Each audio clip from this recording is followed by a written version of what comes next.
Olá, amados, sejam bem-vindos para mais uma aula, mais uma etapa do curso, a oitava aula do curso que fala sobre a Epístola de Paulo aos Efésios. Nessa aula nós vamos abordar a segunda metade do capítulo 4, que vai do verso 17 ao 32. Sejam bem-vindos e vamos iniciar. A nossa metodologia de estudo, ela é dividida em 3 partes, como nós falamos todo o nosso curso até agora. É dividido no Entendendo um pouco, Caminhando pela Palavra e Aplicando em Nossas Vidas. Antes de iniciarmos o estudo, eu gostaria de deixar um aviso. Você pode acompanhar as nossas aulas, as aulas anteriores, no canal da Igreja Batista do Garcia. Você vai no canal, no YouTube, Igreja Batista do Garcia, clica nas playlists e aí você tem a oportunidade de rever as aulas da EBF e também deixar o seu joinha, curtir. E as suas dúvidas que aparecerem, as nossas dúvidas, elas são sanadas na aba de comentários. Você digita a sua dúvida e aí, num tempo oportuno, a gente responde. Vamos lá, para Entendendo um pouco. O que é que a gente viu até agora? Nós entendemos na aula anterior sobre a unidade da fé. Nós entendemos que o próprio Senhor Jesus, Ele nos deu dons para a utilização da igreja, dos santos, isto é, dos irmãos, para que ela venha ser aperfeiçoada e que ela venha crescer e venha cooperar. Agora nós vamos ser ambientados sobre os conceitos relacionados à santidade, à boa conduta cristã, e nós vamos ser exortados pelo apóstolo Paulo a nos manter nela. Muito importante também, no Caminhando pela Palavra, entendermos a divisão.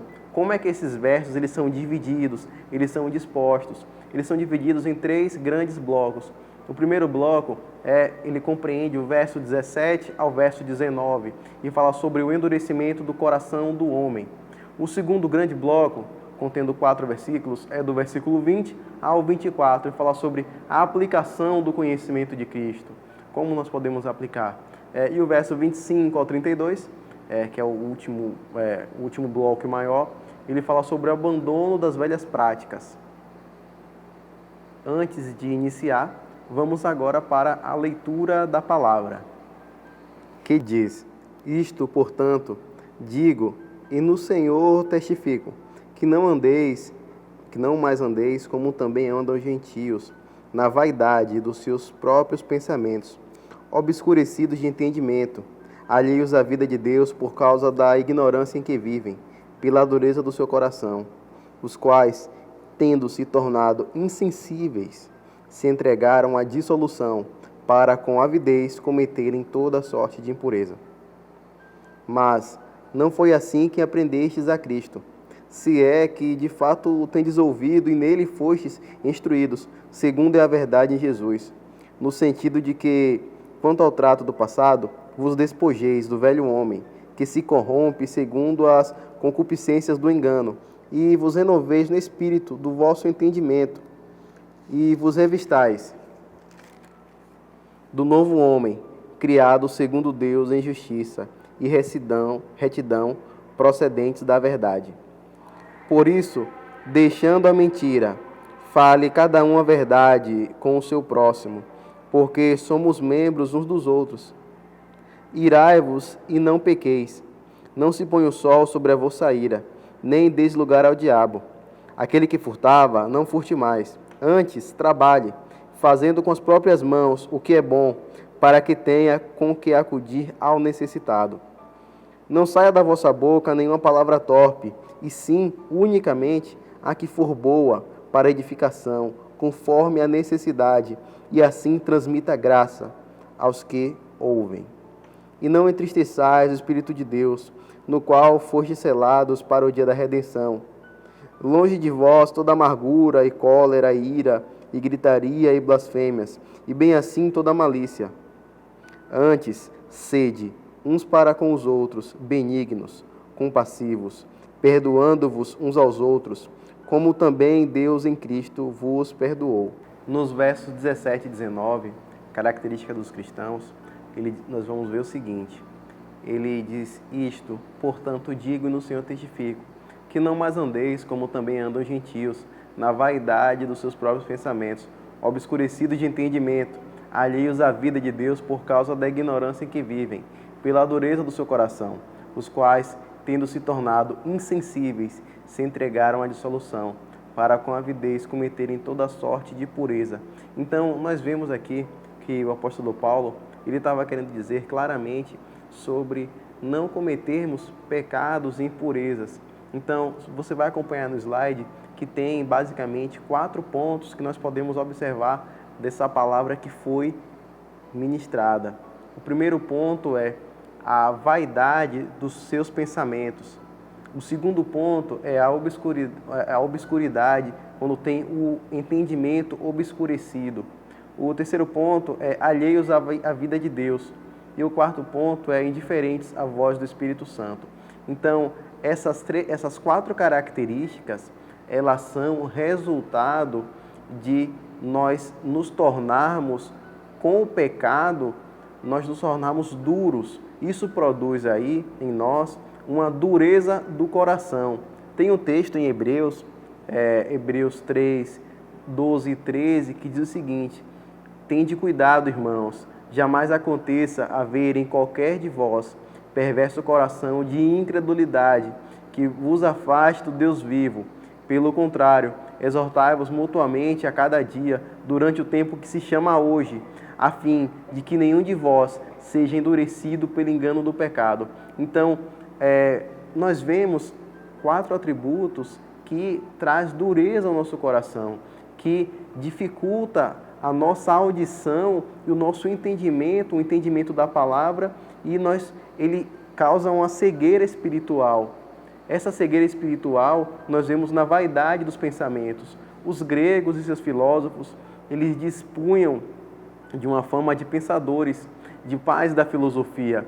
E essa pompa, esse status, os deixava enebriados de orgulho, com pensamentos vaidosos. Então, pessoas que são cheias de si, elas encontram dificuldade, na verdade a palavra encontra uma resistência em chegar no coração delas. Então, Paulo está nos exortando que a gente venha ter uma conduta digna. Lembra da aula anterior, que fala que nós temos que ter uma conduta digna, que seja parecida, que seja próxima, que mire na conduta que Cristo nos ensinou no seu exemplo? Então aqui é a mesma coisa. A diferença é que Paulo fala, olha, sejam santos, tentem não ter os pensamentos vaidosos, tentem ser humildes.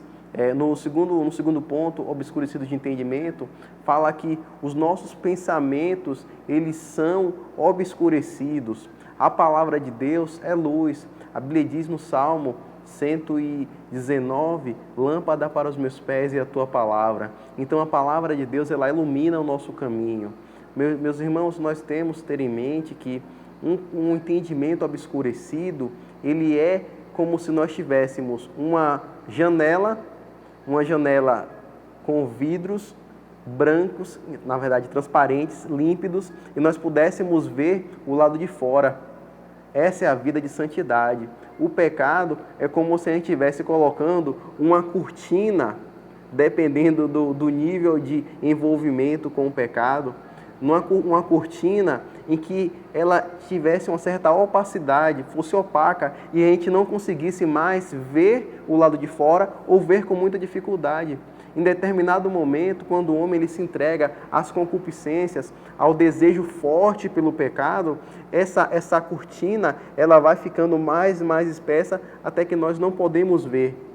Mas o Espírito Santo é aquele que descortina a nossa vida, ele descortina os nossos erros e nos mostra o Cristo vivo e ressurreto. No terceiro ponto, fala sobre estar alheios à vida de Deus. Ou seja, o que é estar alheio é estar ao bel prazer, estar distante, estar longe, não se relacionar com a pessoa de Deus. E no quarto ponto, que é o resultado, é a causa dos outros 3, é o produto, é a soma dos outros 3, nós vemos indiferentes à voz do Espírito Santo. Aí já é um aspecto relacionado aos cristãos. Quando o pecado, como está em Hebreus aí, para que não sejais cegos pelo engano do pecado, quando o pecado ele vai chegando de pouquinho em pouquinho, encontrando uma brecha, encontrando uma legalidade, chega um momento que nós não conseguimos mais ouvir o Espírito Santo. Mas eu louvo a Deus porque há uma promessa. O Deus dos nossos pais, o nosso Deus, o Deus de Abraão, de Isaac e de Jacó, Ele é por nós. E Ele nos dá uma oportunidade de, aos pés de Cristo, nos arrependermos, de mudarmos a nossa conduta, porque a sua graça, ela é estendida sobre mim e sobre você. Lembra nossas aulas? A mensagem vertical e horizontal de Cristo? Então, Cristo, Ele, na sua mensagem vertical, Ele se faz caminho para nós, e na sua mensagem horizontal, Ele está sobre todos nós. Nós podemos, sim, ter o perdão e descortinar e amolecer o coração duro. Amém?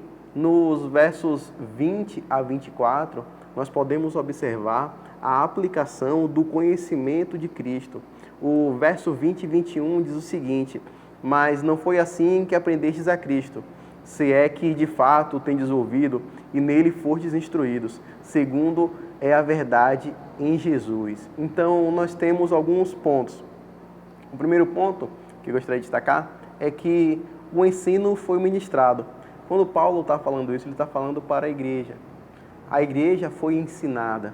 A igreja ela teve a revelação, ela teve o conhecimento acerca da obra salvífica de Cristo. Assim como nós recebemos o ensino, a orientação, nós recebemos o mistério de Cristo, ele foi revelado. A verdade que estava oculta, ela foi revelada. Então, nós temos o ensino de Cristo. Mas, em seguida, há um questionamento. Ele fala, se é que, de fato, o tendes ouvido. E, no segundo momento, será que nele foste instruídos? Um olhar desatento, se nós olharmos de forma simples, nós podemos não compreender o que Paulo queria dizer. Quando Paulo fala, se você observar, o, ele está em negrito e o nele também está em negrito. Isso quer dizer que essa entonação, o tendes ouvido, é relacionado à comunhão, está ligado ao relacionamento entre Cristo e a igreja. É uma característica pessoal em que o próprio Cristo, no nosso relacionamento, nossa vida espiritual, ele nos ensina, o Espírito Santo, Cristo por intermédio do Espírito Santo, nos ensina a sua palavra, é a vivência, é o viver em Cristo. Será que nós temos ouvido o Espírito Santo? Será que nós estamos sendo ministrados, vamos transliterar, de ouvir para ser ministrado? As pessoas naturais, elas não podem compreender o que é o agir do Espírito Santo. Só os que não são naturais, os que estão no sobrenatural. O Espírito Santo, ele ministra na minha vida e na sua vida. Não tem como explicar de forma clara. Só sentindo, só você sendo visitado pelo Espírito Santo, que ele ministra ao seu coração o que você deve fazer, o que agrada, o que não agrada. O mesmo Espírito Santo atua e exerce os dons de Cristo na igreja. Então, será que Paulo fala, será que vocês têm ouvido o que Cristo, o que o Espírito Santo tem ministrado? Será que vocês estão permitindo que o Espírito Santo, ele oriente, ele traga ao seu entendimento o que é correto diante de Deus? Nós vemos que nesse caminhar são ministradas a comunhão e as riquezas insondáveis. Quando ele fala que a verdade em Jesus está evocando para nós o ministério de Cristo, a relação do mistério e do plano de salvação. Eu gostaria de compartilhar com vocês uma analogia, um pensamento sobre a verdade em Jesus, que diz o seguinte: o novo nascimento traz consigo afirmações para as nossas vidas, certezas e promessas que anulam, que sobrepujam o enorme campo de incertezas do homem natural. É como se fôssemos sair de um lugar, de um vilarejo, onde todos, durante toda a sua vida, moraram e acreditavam que esse pequeno vilarejo, situado entre cadeias de montanhas, fossem toda a extensão da terra. Mas nós fomos apresentados ao horizonte, além das montanhas. Nós temos o conhecimento espiritual, sabemos o que somos, para onde iremos e a quem pertencemos. Nós temos uma consciência situacional. Então, esses aspectos são diretamente relacionados à nossa característica, ao produto da fé que foi gerado em nós. Imaginemos como a gestação de um bebê. No primeiro momento, o Evangelho ele foi colocado, ele foi passado, ele foi instruído, ele houve um ensinamento. Esse evangelho gerou um feto que é a nossa fé. E essa fé, ela está num processo de crescimento constante. Então, o que Paulo está querendo dizer é: será que vocês de fato têm amadurecido? Vocês têm tido uma trajetória ascendente, uma trajetória crescente de fé? Será que de fato a palavra que foi enxertada nos vossos corações, ela está produzindo o efeito esperado? Isso é muito importante, porque se quando nós entendemos, como foi falado na aula anterior, nós entendermos quem nós somos, sobre quem nós somos enviados, quem nos enviou, qual o nosso ministério, o propósito e de quem é a glória, que é do Senhor, nós caímos em nós mesmos, nós caímos em si. E aí nós temos uma consciência situacional, onde a gente entende o que a gente tem que fazer e podemos executar da melhor forma. É isso que o apóstolo Paulo quer. Mas voltando para o próximo verso, a gente vai ter uma complementação desse ensino que diz, nos versos 22 a 24, diz o seguinte: o sentido de que, quanto ao trato passado, vos despojeis do velho homem, que se corrompe segundo as concupiscências do engano, e vos renoveis no espírito do vosso entendimento, e vos revistais do novo homem, criado segundo Deus, em justiça e retidão, procedentes da verdade. Paulo lhe falou um monte de informação, que agora a gente vai processar. Ele fala sobre a natureza do homem. Se você acompanhar no slide, você vai ter uma relação entre uma tabelinha, uma relação entre a natureza pregressa do velho homem e do novo homem.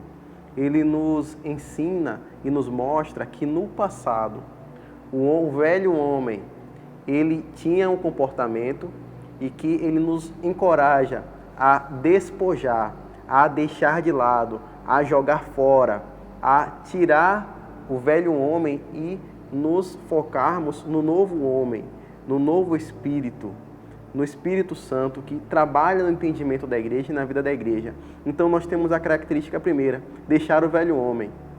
A segunda característica da natureza pregressa, passada, do pecado, é a ação do pecado, as concupiscências. Concupiscências são desejos, é um desejo muito forte. Ela pode ser observada ao longo da Bíblia com vários sentidos.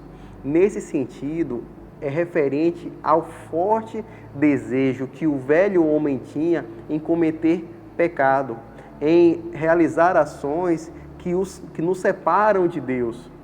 E no terceiro ponto, ele fala sobre a cauterização da nossa mente.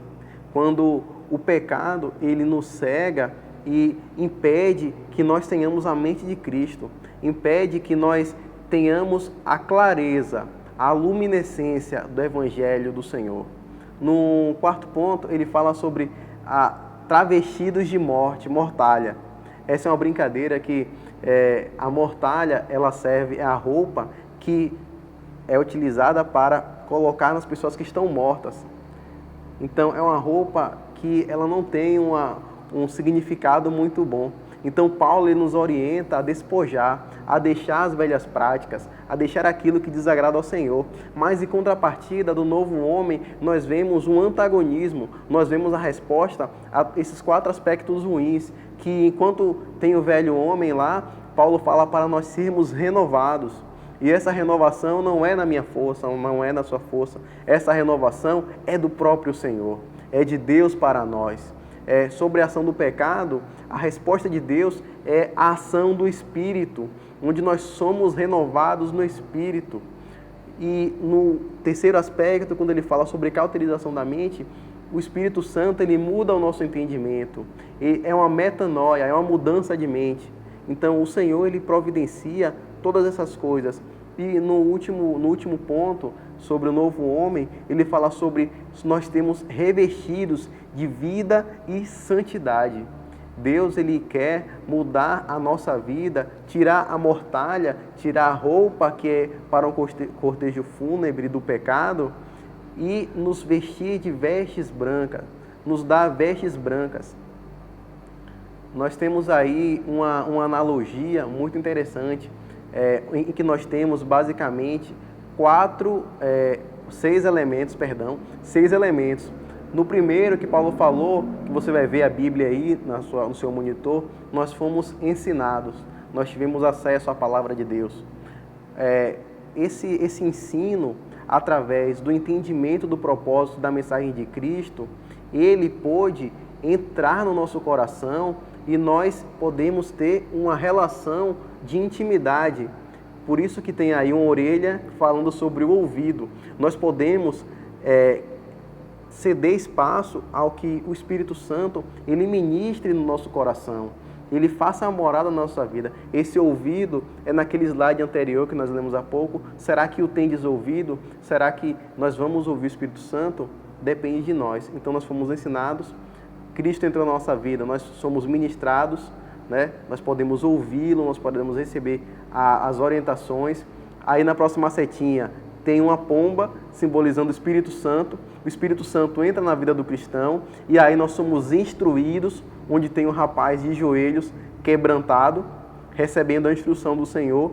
E essas duas coisas em que nós somos ministrados na parte em que ouvimos o Senhor e somos instruídos, produzem em nós o resultado em que nós temos as novas vestes, as vestes brancas, as vestes de santidade. O Senhor, ele vai vir buscar aquele que é limpo de coração, que tem as vestes que foram lavadas no sangue do Cordeiro.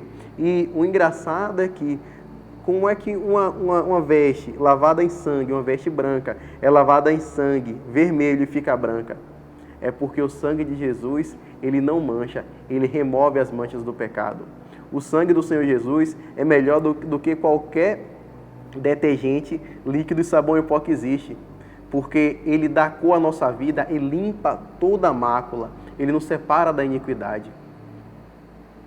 Nos versos 25 a 32, ele fala, são versos bem extensos, que eles falam o seguinte, eu vou ler até na Bíblia Sagrada, que diz o seguinte,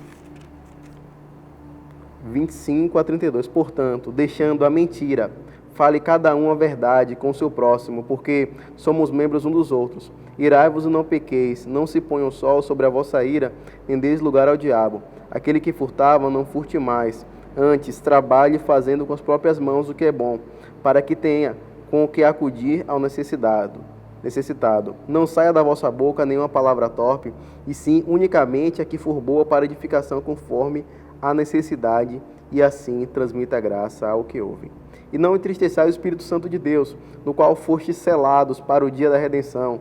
Longe de vós toda amargura, e cólera, e ira, e gritarias e blasfêmias, e bem assim toda a malícia. Antes, sedes uns para com os outros benignos, compassivos, perdoando-vos uns aos outros, como também Deus em Cristo vos perdoou.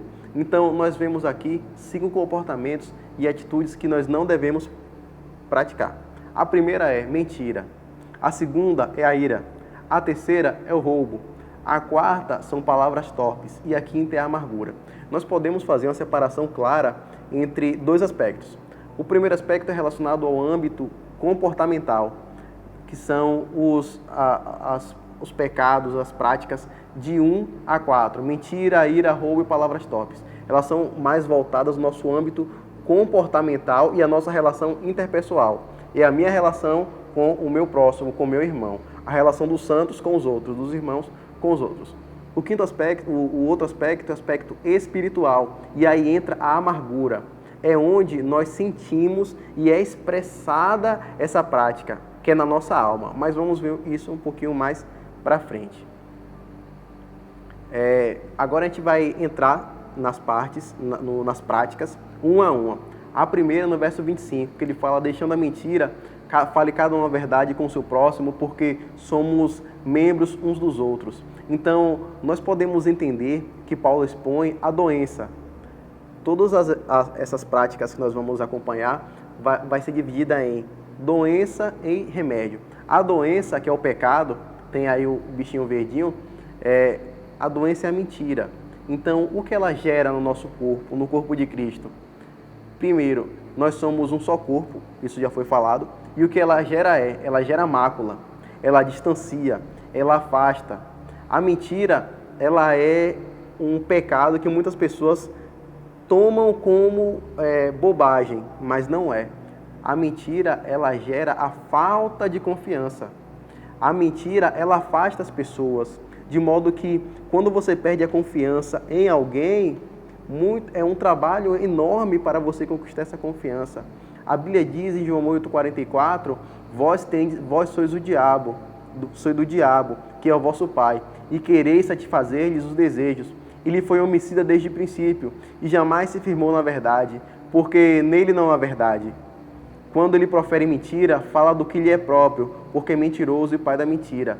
Então, a mentira, além dela separar as pessoas de Deus, ela separa as pessoas das outras. E ela tem a capacidade de formar cadeias. Uma mentira puxa outra mentira, um abismo puxa outro abismo. Mas o apóstolo Paulo ele fala, olha, em Cristo, se vocês observarem, tem aí a figurinha, não é, na verdade, é uma hibridização. É a mistura daquela cruzinha vermelha com uma cruz de Cristo. Então nós temos uma cruz vermelha de Cristo. Nós temos a cura através do Espírito Santo ministrada, através da verdade.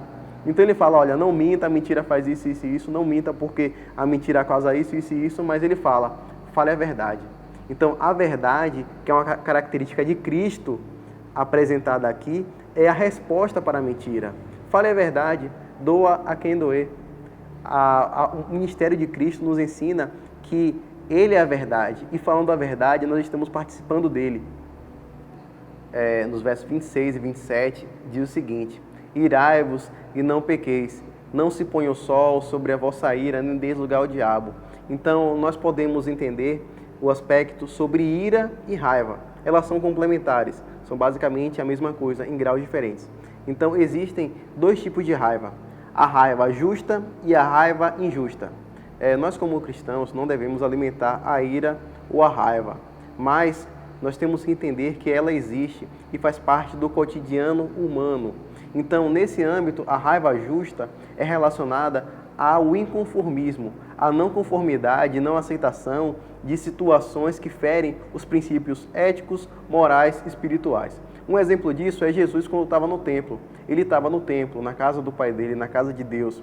E aí ele viu cambistas, pessoas vendendo coisas, comprando coisas. Ele se irou de tal modo que ele repreendeu e expulsou as pessoas. Esse é um exemplo de raiva justa. Quando Moisés ele estava no deserto, que ele trouxe os mandamentos, que ele desceu do monte, ele viu o povo adorando o bezerro de ouro, ele quebrou os mandamentos, ele quebrou o que ele estava nas mãos. Ele demonstrou a raiva dele. Esse é um exemplo de raiva justa. Só que a gente tem que entender que Jesus ele não nos chama para ter raiva, ele nos chama para amar. E a contramedida é o amor. Nós devemos entender que a raiva justa, ela é como se tivesse uma linha divisória muito curta, muito fina entre a raiva justa e a raiva injusta. Então, por isso que ele fala, irai-vos, mas não pequeis. Tenham cuidado, não deixe o sol se pôr sobre a vossa ira. Ou seja, não prolongue essa raiva, não prolongue essa ira, porque ela não agrada a Deus. Ela afasta o Espírito Santo, ela nos separa de Deus. Então, não vamos dar ênfase à ira. Vocês podem se irar? Podem, mas façam com cautela, façam com cuidado. Então, essa é a nossa doença é a ira. Se alimentada, ela pode induzir a caminhos de sangue. Uma pessoa com raiva, com ira, é apenas a primeira etapa do etapa pior, que pode chegar a ser pior, que é você tirar uma vida, você cometer um homicídio. Então vamos tentar buscar no Senhor, né, para que a gente não venha alimentar a ira. Uma ira pode durar dias, a raiva, dias, meses ou anos. E aí nós temos um agravamento. Se você segurar e se você mantiver essa ira guardada no seu coração, ela vai te adoecer. Ela pode causar problemas emocionais e até mesmo o problema da amargura que nós vamos abordar mais para frente. Então, nós observamos que o remédio que o apóstolo Paulo nos fala é não pecar. Não vamos pecar, vamos tentar não pecar. Vamos segurar os impulsos, vamos tentar domar o nosso homem interior, a nossa natureza natural. O outro ponto é não alimentar a raiva. Como eu falei, a raiva, ela se armazenada, ela causa em nós uma doença na alma, ela causa amargura. E não dá lugar ao diabo. Ou seja, vamos fazer as coisas certas para que a gente não venha não só sermos alvos quando alguém faz alguma coisa contra nós que nos gera ira e raiva, como também que a gente não venha causar nos outros, nos nossos irmãos, um sentimento de raiva. Vamos vigiar. É basicamente isso que ele quer dizer. No verso 28, que é o terceiro ponto, ele fala sobre roubo. Aquele que furtava, não furte, antes trabalhe, fazendo com as próprias mãos o que é bom para que tenhas como acudir ao necessitado. Então a doença é roubo. É uma atitude de delito contra o trabalho de outrem. É quando você não trabalha, você sente a necessidade de possuir alguma coisa e você vai lá e subtrai, você rouba. É também o resultado da soma de outros pecados. O primeiro é a inveja e a preguiça. Quando você não trabalha, quando você não quer trabalhar, mas você cobiça o bem de outra pessoa e você tem preguiça de trabalhar, você é motivado a roubar. A Bíblia diz em João 10:10 que o ladrão vem senão somente para roubar, matar e destruir, mas Jesus disse: eu vim para que tenham vida e a tenham com abundância. Então aí nós temos o indicativo do remédio: não furte mais. Não furte nada de outra pessoa. Apenas trabalhe, reparta e ajude. O quarto ponto, no verso 29, diz o seguinte: não saia da vossa boca nenhuma palavra torpe, e sim unicamente a que for boa para edificação, conforme a necessidade, e assim transmita graça aos que ouvem. Então a doença é palavras torpes. As palavras torpes, elas são resultado de um coração irado, ou seja, ela está dentro do nosso coração e aí ela acaba saindo. A Bíblia diz que a boca está cheia do que do coração transborda. Então, se o seu coração está cheio de coisa ruim, cheio de sentimento ruim, e você não tiver cuidado, elas vão se transformar em palavras agressivas, palavras torpes. Elas podem acabar também virando um hábito. Nós temos que ter cuidado porque a Bíblia diz que um abismo chama outro abismo, um abismo gera outro abismo. E muitas vezes as pessoas acabam usando as palavras torpes como uma rotina. Elas viram hábito e passam desapercebidas, se tornando vírgulas. Tem pessoas que falam tantos palavrões que o palavrão se torna uma vírgula entre uma palavra e outra. E elas geram mágoa, elas produzem dor.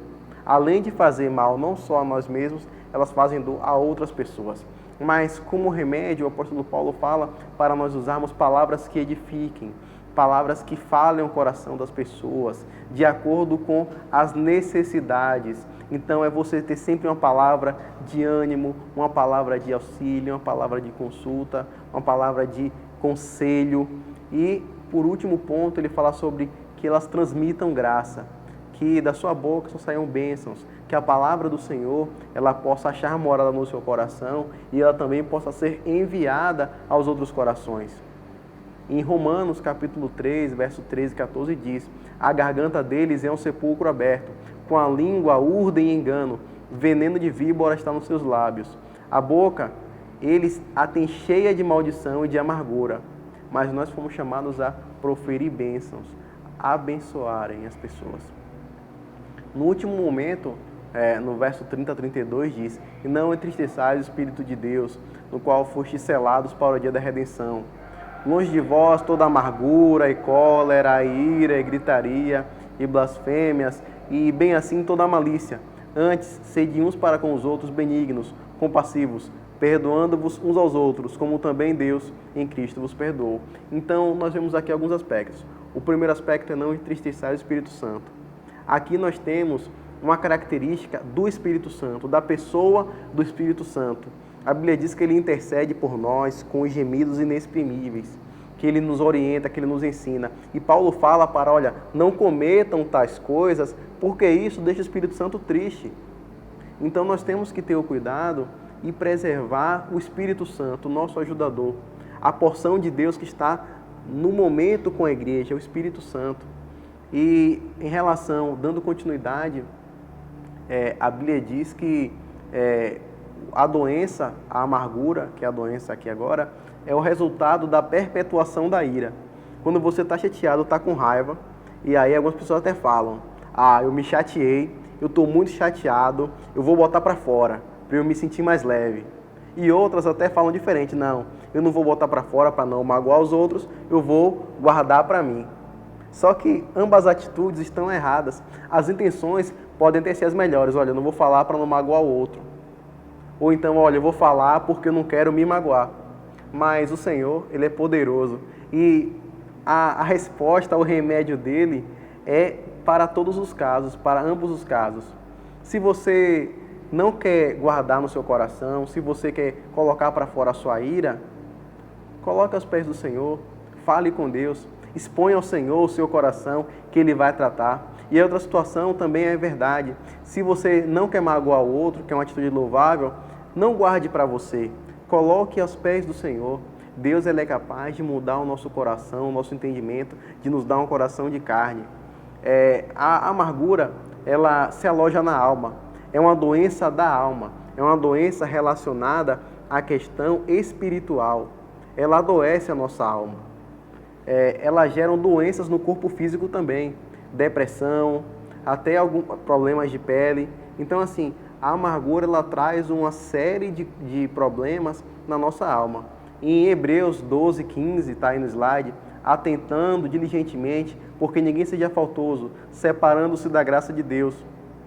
Nem haja alguma raiz de amargura. Ela se aloja, ela cria raízes, que brotando vos perturbe e por meio dela muitos sejam contaminados. Então, o Espírito Santo ele está para limpar o nosso coração. A Bíblia diz, sobretudo, que vocês tiverem que guardar, guardem o seu coração, porque deles procedem, né, todo conhecimento, tudo de Deus vem do nosso coração para a vida. Então, vamos amadurecer, vamos entender, né? Vamos passar agora para o aplicando em nossas vidas, que diz o seguinte, quais as lições foram aprendidas hoje? Você pôde entender como a natureza humana nos leva para longe da vontade de Deus? Você tem buscado ao Senhor para que, com seu auxílio, você possa ser aperfeiçoado em todas as coisas? Esses problemas são problemas que a nossa natureza humana traz consigo e que nós não conseguimos vencer com a força dos nossos braços, mas se nós olharmos para o autor e consumador da nossa fé, o Senhor Jesus, nós podemos sim ser mais do que vencedores. Não há dificuldades, não há barreiras que o Espírito Santo, que o Senhor Jesus já não tenha vencido e que o Espírito Santo não nos instrua como vencer, como prosseguir. Agora vamos para a nossa mensagem. A mensagem diz o seguinte: uma pessoa pode ir à igreja 2 vezes por dia, participar da ceia do Senhor, orar em particular o máximo que puder, assistir a todos os cultos, celebrações e ouvir muitos sermões, ler todos os livros que existem sobre Cristo, mas ainda assim ter que nascer de novo. John Wesley. Que Deus os abençoe em Cristo e até a próxima aula.